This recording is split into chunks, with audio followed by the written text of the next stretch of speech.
Warmest greetings. First, I want to give thanks and praise to the Most High. Give thanks for life. Give thanks to Tony Barber Shop, the Conscious Barber Shop, who give us the voice in the community. And it's a great initiative by the great man Tony. So, I don't know what date it is today. What day is it today? The 4th. Today is the 4th. It's Monday the 4th, 2000 and what? April 2016. You know, so we're in the making of history. So in the hot seat we have a great man, brother Jeffa. Jeff is someone I know for many years who's helped me to shape my consciousness. In fact, he's the first man, when I'm putting it on record, who talk about Malcolm X, right? And when he talk about Malcolm X, I started to do some research. In fact, Jeffa, I think at that time I just had the book of Malcolm X, you know, that time there. It's one of the very first book I read, right? So, how did you spoke about Malcolm X? I got the book after Sunday, but that time there, yeah, I thought Malcolm X started to shape me up, and through you as well. You know, this was in the 80s. No, this was 91. 91? I remember it very well. We spoke at the Western African Caribbean Cultural Center. Yeah, 1991. So, see, I remember, you know. So, we have Jeffa here, and Jeffa will be touching a little bit about himself, the kind of work he does and what he is about, and so forth, yeah? So, Jeffa, let people know a little bit about yourself and the organization and so forth, yeah? All right. Well, I'll start as far back as the beginning where I can. I mean, basically, I was born in a place called St. Thomas in Jamaica. St. Thomas in Jamaica. Yeah, little. It's a town, Manique, just outside Manique. Little place we call Fields. You know, it's the usual thing. Parents live when they're baby, come to England. If you make life, father come, mother come a year later, and then them send for me. Right.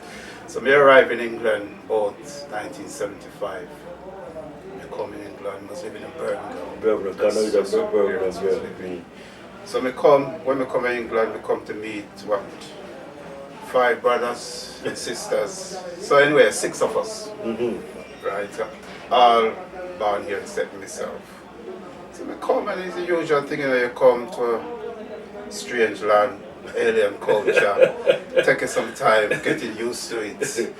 And, you know, big shocks, because it was used to a life of freedom and a life of sunshine and fresh fruits and everything. Now you come, and the first thing I noticed when my father come, pick me up, take me up Birmingham, walking on the streets.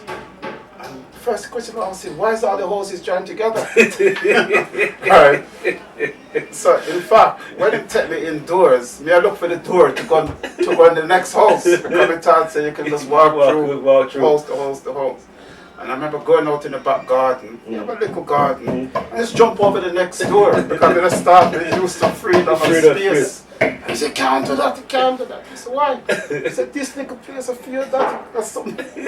So that was a big shock. So, take time, you know, start school, go to school here, everything. And then, but you know, there was always this yearning in the back of my mind.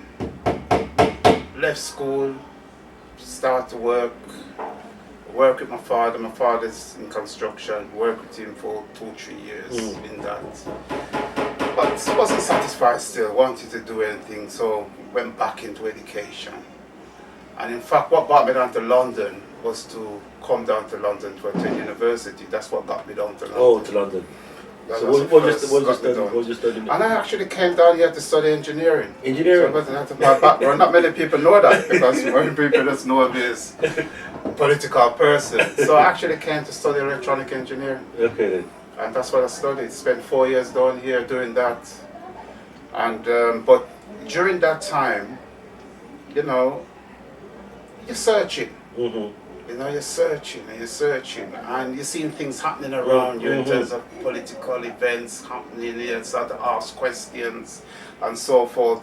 And just to say yes, like many people, So with my background, yes, it was brought up through the churches Yeah. and everything. In my case, I spent a lot of time through the Jehovah's Witness, in fact. Is it? That's Yeah. why my mother was a Oh, fervent right. Jehovah's Witness. Okay then. So, you know, again, while I was in that, to keep asking certain questions and them telling, no man, you just have to accept that. That's how it go.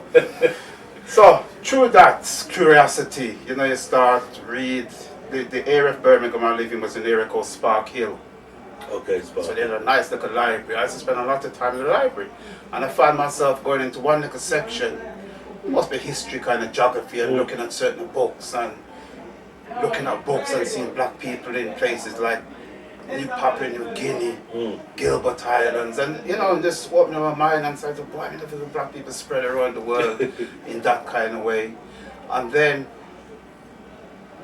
also around that time, I don't remember when Roots hit the scene. Yeah, Roots. So when Roots came on the scene, it's like, boy, that trigger all kind of things in me. And I said, yeah, man, I have to find out. Yeah, boy. Yeah. So it's just funny, the side of Birmingham I live in was South Birmingham. And really, in terms of consciousness and political, nothing I go on. Nothing I go on. So you go out, apart from going to youth club, and there was nothing. So I actually end up drifting, and people like socialist workers give out there and start reading those kind of papers and actually end up telling through them meetings. You know, because here was I to get in the political arena. Because we never know if they're in a black organization, in a black group. And it wasn't until I started going over to the other side of Birmingham, in an area called Handsworth. Handsworth, yeah. And I saw more black people. You start to see a difference. So when you know, reach about 18, 19, you start go out clubs and stuff. Most of the action was happening over that side. So start going over that side, you start getting a different perspective because you're meeting certain people, you're hearing certain things, you're seeing certain things, you're talking certain things. Until one day, I can't remember how exactly it happened. I think I was driving up a place called Heathfield Road. I saw a sign outside about car wash. Car wash. So I pulled into the forecourt to have my car kind of washed, and while I'm washing the car, they tell me something. I'm looking at the building because there's something different about this building. Anyway, that was I think a few weeks later, I was back in that area. I see them outside again, so I got talking to them. I'm actually go inside. They said, come inside, man. So I'm actually go inside the place now.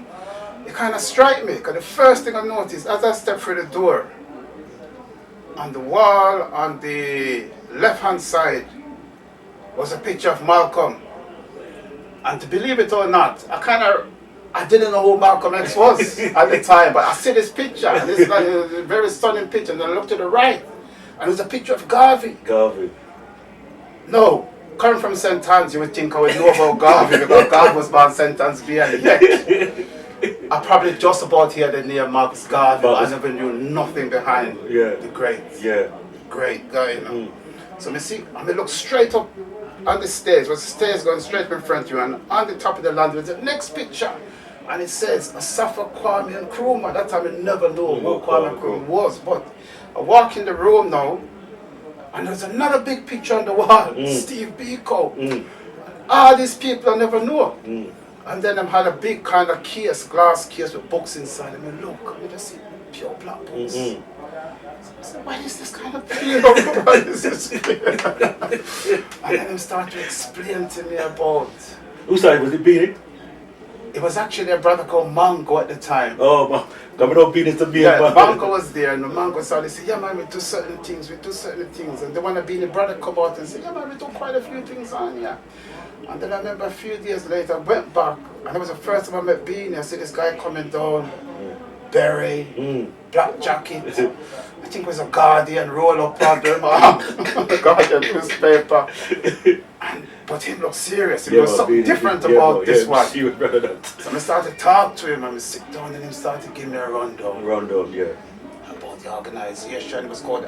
It's still in existence. It's called the African Caribbean Self-Help Organization. And then he started telling me every Tuesday they have meetings, and they invite me to come to the meetings and everything. So we said, yeah. So we come to the first meeting, and I tell you, I never looked back since. You know? After the first meeting I come to, it was just like a discussion around the table. Probably there's about 6, 7 of us sitting around the table and just talking about certain things going on. And they was also doing book studies, reading a book. Okay then. And if I remember rightly, I think it was Destruction of Black Civilization that they were going through. Chancellor Williams. Oh, Chancellor Williams. Destruction of Black Civilization. Right. And like I said, I was hooked. Every Tuesday without fail, I was at that meeting. And I learned more and more, and the more I know, the more one. So who was to conduct the meeting? Was it Beanie? Yeah, Beanie was the one conducting the meeting. Okay then. And then it's like a whole new world began to open up. And then he decided to say, right, this is the African Caribbean Separate Organization, which is a Birmingham-based organization, but it's affiliated to a national organization, which is known as the Pan-African Congress Movement. Okay then. Yeah, which is a national organization. So then they started to invite me to meetings in other areas. So I started to come down to London, I started to go up to Manchester, I started to go. So you come to Head Start. That's the Head Start for I rolling. remember the first time I come to London, it was Head Start 25 West Green Road. What that was the time? headquarters of the PSCM in London. Yeah. You know, and then also they had a base in Wolverhampton, a place called Waterloo Road. I went up there. They had another base in St Anne's, a place called St Anne's in Nottingham. And then another place, Carmore up in Manchester. Yeah, that was what's the brother? My brother Barry Edwards. Barry, yeah. He became known as Brother Bunsen after a while, and then it's like I just couldn't believe this, and I said, "Man, this is it. Yeah, this is it." Yeah. So during that time, you know, I was mostly in London studying. So when I finished my studies now, thinking, what am I gonna do? I remember thinking, why, I might see another London or not, because what if I go on and then some other brothers come down, what the time in the organization, I don't even remember Brother Tagel, Steve. Yeah, man, Tagel, man. And then said, Jeff, they want you back in Birmingham. I can't stay, you know, you have to come back. I said, why? I said, no, man, we're kicking off one of the programs in the organization. And we need people, you know. So we go back, and two of the programs the organization had that he wanted to start up. One was the housing cooperative, and one was the import-export business. Yeah, I remember that. Yeah, man. So they started the housing cooperative, got that going nicely, and then we started the import-export business. And the first product we went after, because in fact, one of the members was in Jamaica, and he came back with a small little box, peanut punch. Yeah.